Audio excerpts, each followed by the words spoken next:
ಅನ್ವಯಿಸಿದರೆ ಅಥವಾ ರೆಸೊನೇಟ್ ಆದರೆ ಮಾತ್ರ ತೊಗೊಳ್ಳಿ, ಇಲ್ಲಾಂದರೆ ಬಿಟ್ಬಿಡಿ. ಇದು ಒಂದು ಜನರಲ್ ರೀಡಿಂಗ್ ಮಾತ್ರ ಆಗಿರುತ್ತೆ. ಕಾರ್ಡ್ಸ್ನ ಶಫಲ್ ಮಾಡಿದಾಗ ನನಗೆ ಫಸ್ಟ್ ಕಾರ್ಡ್ 4 ಆಫ್ ಕಪ್ಸ್ ಬಂದಿದೆ. ಫಸ್ಟ್ ಕಾರ್ಡ್ 4 ಆಫ್ ಕಪ್ಸ್ ಬಂದರೆ ಖಂಡಿತವಾಗ್ಲೂ ಯಾರನ್ನಾದರೂ ನೀವು ಮಿಸ್ ಮಾಡ್ಕೊಳ್ತಾ ಇದ್ದೀರಾ, ಅದರ್ ಪರ್ಸನ್ನ, ಅಥವಾ ಅದರ್ ಪರ್ಸನ್ ನಿಮ್ಮನ್ನು ಮಿಸ್ ಮಾಡ್ಕೊಳ್ತಾ ಇದ್ದರೆ 4 ಆಫ್ ಕಪ್ಸ್ ಕಾರ್ಡ್ ಬಂದಿರುತ್ತೆ. ಅಥವಾ ಸೀಕ್ರೆಟ್ ಟೆಕ್ಸ್ಟ್ ಅಂತ ಹೇಳ್ಬೋದು. ಕೆಲವೊಮ್ಮೆ 4 ಆಫ್ ಕಪ್ಸ್ ಬಂದರೆ ನೀವು ಯಾರಿಗೂ ಗೊತ್ತಾಗದೆ ಹಾಗೆ ಅಥವಾ ಸೀಕ್ರೆಟ್ಲಿ ಗುಟ್ಟಾಗಿ ಏನಾದರೂ ಮಾಡ್ತಾಯಿದ್ರು ಕೂಡ 4 ಆಫ್ ಕಪ್ಸ್ ಬಂದಿದೆ. ಮೇ ಬಿ ನಿಮ್ಮ ಪಾರ್ಟ್ನರ್ ಗುಟ್ಟಾಗಿ ಏನಾದರೂ ಮಾಡ್ತಾ ಇರ್ಬೋದು, ಅಥವಾ ನೀವು ನಿಮ್ಮ ಪಾರ್ಟ್ನರ್ಗೆ ತಿಳಿಸದೆ ಏನಾದರೂ ಮಾಡ್ತಾ ಇರ್ಬೋದು. ರೈಟ್ ನಾವು ಮಿಸ್ಸಿಂಗ್ ಸಮ್ವನ್ ಅಂತ ಹೇಳ್ಬೋದು. ಅಥವಾ ಸಮಥಿಂಗ್ ಮಿಸ್ಸಿಂಗ್ ಅಂತ ಕೂಡ ಹೇಳುತ್ತೆ. ಮೇ ಬಿ ಯಾವುದಾದ್ರೂ ರೆಸಿಪಿ ಇರ್ಬೋದು. ನೀವು ಚೆನ್ನಾಗಿ ಕುಕ್ಕಿದ್ರೆ, ಏನೋ ಅಡುಗೆ ಮಾಡೋದು ಚೆನ್ನಾಗಿ ಬರ್ತಾಯಿದ್ರು ಕೂಡ ನಿಮಗೆ ಏನೋ ಮಿಸ್ ಆಗಿದೆ, ಅಡುಗೆ ಮಾಡಿ ನೋಡಿದ್ರೂ ಕೂಡ ಈ ರೆಸಿಪಿಯಲ್ಲಿ ಮಾಡೋ ವಿಧಾನದಲ್ಲಿ ಏನೋ ಮಿಸ್ ಮಾಡಿದ್ದೀನಿ ಅಂತ ನೀವು ಅಥವಾ ನಿಮ್ಮ ಪಾರ್ಟ್ನರ್ ಫೀಲ್ ಮಾಡ್ಬೋದು. ಫ್ಯಾಮಿಲಿ ಈಸ್ ಗುಡ್ ಅಂತ ಹೇಳುತ್ತೆ. ನಾಟ್ ಶ್ಯೂರ್ ಎನರ್ಜಿ ಅಂತ ಹೇಳ್ತೀವಿ. ಫಸ್ಟ್ ಕಾರ್ಡ್ ಏನಾಗುತ್ತೆ, ಏನಾಗ್ತಾ ಇದೆ ಅಂತ ಯಾವುದೂ ಕ್ಲಾರಿಟಿ ಇರೋದಿಲ್ಲ ಲೈಫಲ್ಲಿ ಅಂತ ಕೂಡ ಹೇಳ್ಬೋದು. ಸೆಕೆಂಡ್ ಕಾರ್ಡ್ ನನಗೆ ಸ್ಟ್ರೆಂತ್ ಕಾರ್ಡ್ ಬಂದಿದೆ. ಮೇ ಬಿ ನೀವು ಸಿಂಹ ರಾಶಿಯವ್ರ ಜೊತೆ ಕನೆಕ್ಟ್ ಆಗಿದ್ದರೂ ಕೂಡ ಸ್ಟ್ರೆಂತ್ ಕಾರ್ಡ್ ಬಂದಿರುತ್ತೆ. ಅಥವಾ ಕಾನ್ಫಿಡೆಂಟ್ ಕಮ್ಮಿ ಆಗಿದ್ದರೆ, ಲೈಫ್ ಮೇಲೆ ಭರವಸೆ ಕಮ್ಮಿ ಆಗಿದ್ರೂ ಕೂಡ ಸ್ಟ್ರೆಂತ್ ಕಾರ್ಡ್ ಬಂದಿರುತ್ತೆ. ನಿಮಗೆ ನಿಮ್ಮ ಪಾರ್ಟ್ನರ್ ಮೇಲೆ ಭರವಸೆ ಕಮ್ಮಿ ಆಗಿದೆಯೋ, ಅಥವಾ ನಿಮ್ಮ ಪಾರ್ಟ್ನರ್ಗೆ ನಿಮ್ಮ ಮೇಲೆ ಭರವಸೆ ಕಮ್ಮಿ ಆಗಿರ್ಬೋದು. Trying to see how far it will goes ಅನ್ನೋ ಹಾಗಿದೆ. ನೋಡೋಣ, ಎಷ್ಟು ದಿನ ಹೋಗುತ್ತೋ ಅಷ್ಟು ದಿನ ಜೊತೆಗಿರೋಣ. ಸ್ಟ್ರಗಲ್ ಅಂತ ಹೇಳ್ತೀನಿ ನಾನು. ಬೇಸಿಕಲಿ ಇದು ಒಂದು ಸ್ಟ್ರಗಲ್ ಆಗಿರುತ್ತೆ. ಡಿಸ್ಕನೆಕ್ಟಿವಿಟಿ ಫೀಲ್ ಇರುತ್ತೆ. ಜೊತೆಗಿದ್ದರೂ ಕೂಡ ಡಿಸ್ಕಂಫರ್ಟ್ ಫೀಲ್ ಇರುತ್ತೆ ಆ ಪರ್ಸನ್ ಜೊತೆ. ನಿಮ್ಗೆ ಅನಿಸುತ್ತೆ ನಿಮ್ಮ ಜೊತೆ ಫಿಸಿಕಲಿ ಇದ್ದರೂ ಕೂಡ ಅವ್ರ ಮೈಂಡ್ ಚೇಂಜ್ ಮಾಡಿದ್ದಾರೆ, ಅವ್ರ ಹಾರ್ಟ್ ಚೇಂಜ್ ಮಾಡಿದ್ದಾರೆ. ಮೊದಲಿನ ಸಲ ಇಲ್ಲ, ಅವರು ಸ್ಲೋಲಿ ಅವರು ನಿಮ್ಮಿಂದ ದೂರ ಆಗ್ತಾ ಇದ್ದಾರೆ ಅಂತ ಅನ್ನಿಸ್ತಾ ಇದೆ ಕೆಲವ್ರಿಗೆ. ಕೆಲವ್ರು ಮ್ಯಾರಿಡ್ ಇರ್ಬೋದು ಈ ಪ್ಲೇಸಲ್ಲಿ ಅಂತ ಕೂಡ ಹೇಳ್ಬೋದು. ಫ್ರೆಂಡ್ಸ್, ಇದು ಎಲ್ರಿಗೂ ಅನ್ವಯಿಸಲ್ಲ, ಕೆಲವರಿಗೆ ಮಾತ್ರ. ಥರ್ಡ್ ಕಾರ್ಡ್ ನನಗೆ 5 ಆಫ್ ಪೆಂಟಿಕಲ್ಸ್ ಬಂದಿದೆ. 5 ಆಫ್ ಪೆಂಟಿಕಲ್ಸ್ ಥರ್ಡ್ ಕಾರ್ಡ್ ಬಂದಿರ್ಬೋದು. ಲಾಜಿಕಲಿ ನೀವು ಥಿಂಕ್ ಮಾಡ್ತಾ ಇದ್ದೀರಾ, ಇತ್ತೀಚೆಗೆ ತುಂಬ ಪ್ರಾಕ್ಟಿಕಲ್ ಆಗ್ತಾ ಇದ್ದೀರಾ ನೀವು ನಿಮ್ಮ ಪಾರ್ಟ್ನರು. ಯಾವ ಕಾರಣ ದೂರ ಆಗೋಕ್ಕೆ ಅಂತ ಒಬ್ರಿಗೊಬ್ರು ಎಕ್ಸ್ಪ್ಲೇನ್ ಮಾಡ್ತಾ ಇದ್ದೀರಾ ಅಂತ ಹೇಳ್ಬೋದು. ನೀವೆಷ್ಟೇ ಲಾಜಿಕಲಿ ಟ್ರೈ ಮಾಡಿ, ಎಕ್ಸ್ಪ್ಲೇನ್ ಮಾಡಿ, ಅವ್ರು ತುಂಬ ದೂರ ಹೋಗಿದ್ದಾರೆ, ಮತ್ತೆ ನಿಮ್ಮ ಲೈಫಲ್ಲಿ ಮೊದಲಿನ ಥರ ಇರಲ್ಲ ಅಂತ ಕೂಡ ಕಾರ್ಡ್ ಹೇಳುತ್ತೆ. 5 ಆಫ್ ಪೆಂಟಿಕಲ್ಸ್, ನೀವು ಯಾವಾಗಲೂ ದುಡ್ಡಿಗೆ ಮಹತ್ವ ಕೊಡ್ತಿರೋ, ವಸ್ತುಗಳಿಗೆ ಮಹತ್ವ ಕೊಡ್ತಿರೋ, ನಿಮ್ಮ ಸ್ಟೇಟಸ್ಸಿಗೆ ಮಹತ್ವ ಕೊಡ್ತಿರೋ, ಅವ್ರ ಮೇಲೆ ನಿಮಗೆ ರೆಸ್ಪೆಕ್ಟ್ ಕಮ್ಮಿ ಆಗಿದೆ, ಕೇರ್ ಮಾಡ್ತಾ ಇಲ್ಲ ಅಂತ ಹೇಳ್ಬೋದು. ಅಷ್ಟೊಂದು ಮೊದಲಿನ ಥರ ಇರೋ ಒಂದು ಸೆಕ್ಯೂರಿಟಿ ಬಾಂಡ್ ಅವ್ರಿಗೆ ಫೀಲ್ ಆಗ್ತಾ ಇಲ್ಲ ಅಂತ ಹೇಳ್ಬೋದು, ನಿಮಗೂ ನಿಮ್ಮ ಪಾರ್ಟ್ನರ್ಗೂ. ಫೋರ್ತ್ ಕಾರ್ಡ್ ನನಗೆ ನೈಟ್ ಆಫ್ ಪೆಂಟಿಕಲ್ಸ್ ಬಂದಿದೆ. ಕೆಲವರು ನೈಟ್ ಆಫ್ ಪೆಂಟಿಕಲ್ಸ್ ಬಂದರೆ ಬ್ರೇಕಪ್ ಆಗಿದೆ, ಹ್ಯಾಪಿ ಟು ಸಿಂಗಲ್ ಅನ್ನೋ ಒಂದು ಲೈನ್ನ ಹೇಳ್ತಾ ಇದ್ದೀರಾ.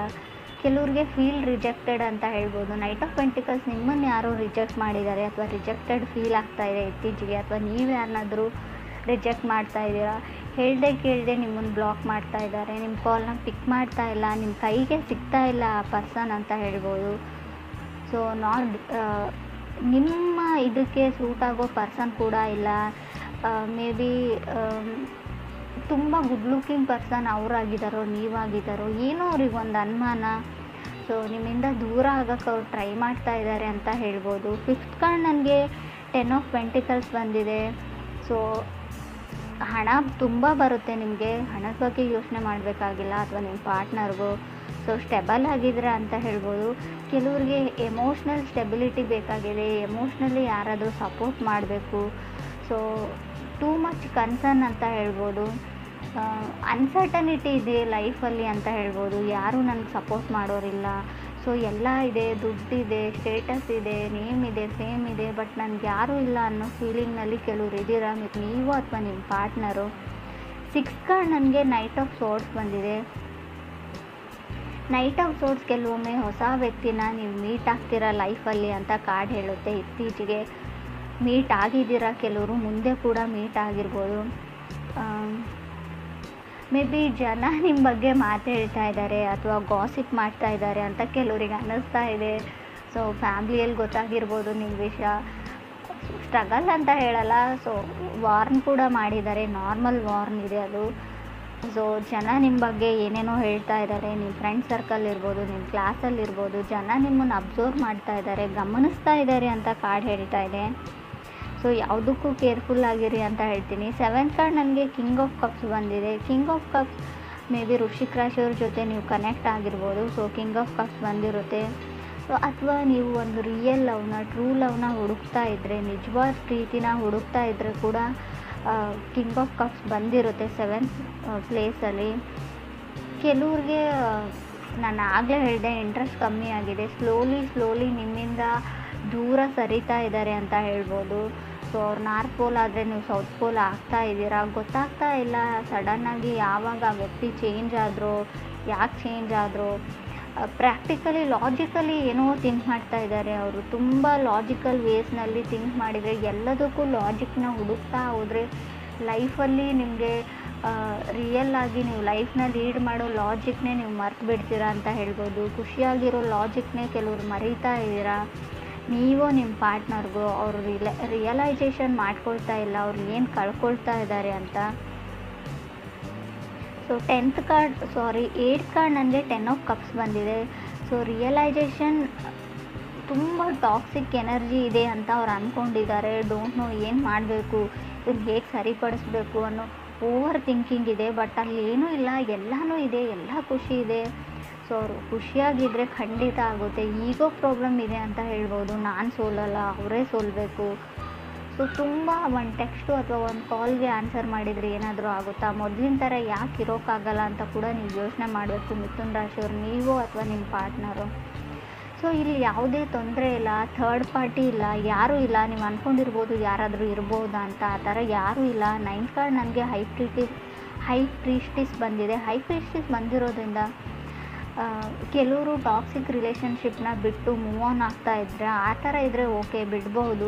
ಬಟ್ ವಿತೌಟ್ ರೀಸನ್ ನೀವೇ ಏನೇನೋ ಕಲ್ಪನೆನ ಮಾಡಿಕೊಂಡು ಒಂದು ಒಳ್ಳೆ ರಿಲೇಷನ್ಶಿಪ್ನ ಹಾಳು ಮಾಡ್ಕೊಳ್ಳೋದು ಒಳ್ಳೇದಲ್ಲ ಅಂತ ಕೂಡ ಕಾರ್ಡ್ ಹೇಳುತ್ತೆ. 10th ಕಾರ್ಡ್ ನನಗೆ ಡೆವಿಲ್ ಕಾರ್ಡ್ ಬಂದಿದೆ. ಹೈ ಪ್ರೀಸ್ಟಿಸ್, ನೀವು ಯಾರ ಲೈಫಿಂದ ಹೊರಗಡೆ ಹೋದರೂ ಅವ್ರ ಮೇಲೆ ಸ್ಪೈ ಮಾಡ್ತಾ ಇರ್ತೀರಾ, ಅವ್ರನ್ನ ಗಮನಿಸ್ತಾ ಇರ್ತೀರಾ, ಅವ್ರು ಏನು ಮಾಡ್ತಾರೆ, ಎಲ್ಲಿಗೆ ಹೋಗ್ತಾರೆ, ಯಾರನ್ನ ಮೀಟ್ ಆಗ್ತಾರೆ ಅಂತ ಆ ಎನರ್ಜಿನ ಕೂಡ ಹೇಳುತ್ತೆ. ಅಥವಾ ನಾರ್ಮಲಿ ನೀವು ಸಿಂಗಲ್ ಇದ್ದರೂ ಕೂಡ ನಿಮ್ಮನ್ನು ಯಾರಾದರೂ ಗಮನಿಸ್ತಾ ಇರ್ಬೋದು, ಅಥವಾ ನೀವು ಯಾರನ್ನಾದರೂ ತುಂಬ ದಿನಗಳಿಂದ ಗಮನಿಸ್ತಾ ಇರ್ಬೋದು. ಅವ್ರ ಮನೆಯಲ್ಲಿ ಅವ್ರ ನೇಮ್ ಏನು, ಅವ್ರ ಸ್ಕೂಲ್ ಯಾವುದು, ಕಾಲೇಜ್ ಯಾವುದು, ಅವ್ರು ಎಲ್ಲಿ ಇರ್ತಾರೆ, ಏನು ಮಾಡ್ತಾರೆ ಅನ್ನೋ ವಿಷಯನ, ಇನ್ಫಾರ್ಮೇಷನ್ನ ಕಲೆಕ್ಟ್ ಮಾಡ್ತಾಯಿದ್ರೆ, ಅಥವಾ ನಿಮ್ಮ ಬಗ್ಗೆ ಯಾರಾದರೂ ಕಲೆಕ್ಟ್ ಮಾಡ್ತಾ ಇರ್ಬೋದು. ಕೇರ್ಫುಲ್ಲಾಗಿರಿ ಯಾವುದಕ್ಕೂ. 10th ಕಾರ್ಡ್ ಡೆವಿಲ್ ಕಾರ್ಡ್ ಇರೋದ್ರಿಂದ ಸ್ಟ್ಯಾಂಡ್ ಯುವರ್ ಗ್ರೌಂಡ್ ಅಂತ ಹೇಳುತ್ತೆ. ಸೊ ನಿಮ್ದು ಯಾವುದೇ ರಿಸ್ಟ್ರಿಕ್ಷನ್ ಇದ್ದರೂ, ಯಾವುದೇ ಕೇಜಲ್ಲಿದ್ದರೂ, ನೀವು ಬಂಧನದಲ್ಲಿದ್ದರೂ ಕೂಡ ಅದರಿಂದ ಹೊರಗಡೆ ಬನ್ನಿ. ಸೊ ಏನಾದರೂ ಮಾಡಿ, ಡಿಪೆಂಡ್ ಆಗಬೇಡಿ. ಸೊ ಡಿಪೆಂಡೆನ್ಸಿ ಒಳ್ಳೆಯದಲ್ಲ, ಯಾರ ಮೇಲೂ ಡಿಪೆಂಡ್ ಆಗಬೇಡಿ. ಸೊ ನಿಮ್ಮ ಸ್ವಂತ ಎಬಿಲಿಟಿಯಿಂದ ನೀವು ಕೆಲಸ ಹುಡ್ಕೊಳ್ಳಿ, ಕೆಲಸ ಮಾಡಿ, ನಿಮ್ಗೇನು ಬರುತ್ತೋ, ನಿಮ್ಮ ಹತ್ರ ಏನು ಸ್ಕಿಲ್ ಇರುತ್ತೋ ಟ್ರೈ ಮಾಡಿ. ಇಲ್ಲ ಅಂದರೆ ಹುಡುಕಿ. ಸೊ ಟ್ರೈ ಮಾಡಿ, ಸ್ಕಿಲ್ನ ಕೂಡ ಡೆವಲಪ್ ಮಾಡ್ಕೊಳ್ಬೋದು.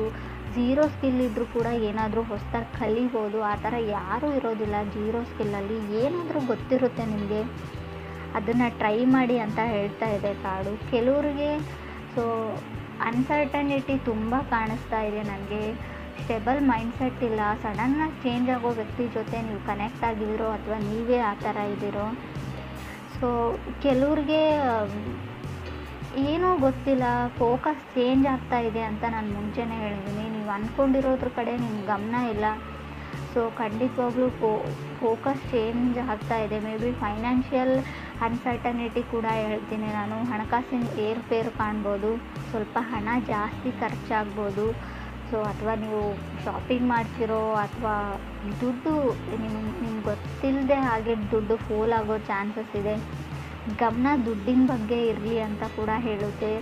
ಸೊ ಲುಕ್ಸ್ ಬಗ್ಗೆ ಯೋಚನೆ ಮಾಡಬೇಡಿ. ಇಲ್ಲಿ ಜಾಸ್ತಿ ತುಂಬ ನಾನು ಹೇಗಿದ್ದೀನಿ, ಅಪಿರೆನ್ಸ್ ಬಗ್ಗೆ ತುಂಬ ಯೋಚನೆ ಮಾಡ್ತಾ ಇದ್ದೀರಾ. ನಾನು ಚೆನ್ನಾಗಿಲ್ಲ, ನಾನು ಚೆನ್ನಾಗಿದ್ದೀನಿ, ನಾನು ದಪ್ಪ ಇದ್ದೀನಿ, ನಾನು ತುಂಬ ತೆಳ್ಳಗಿದ್ದೀನಿ. ಸೊ ತುಂಬ ಆ ಥರ ಕನಸನ್ನು ಬಿಟ್ಬಿಡಿ ಅಂತ ಕೂಡ ಕಾರ್ಡ್ಸ್ ಹೇಳ್ತಾ ಇದೆ. ಫೀಲ್ ಗುಡ್ಡಲ್ಲಿರಿ.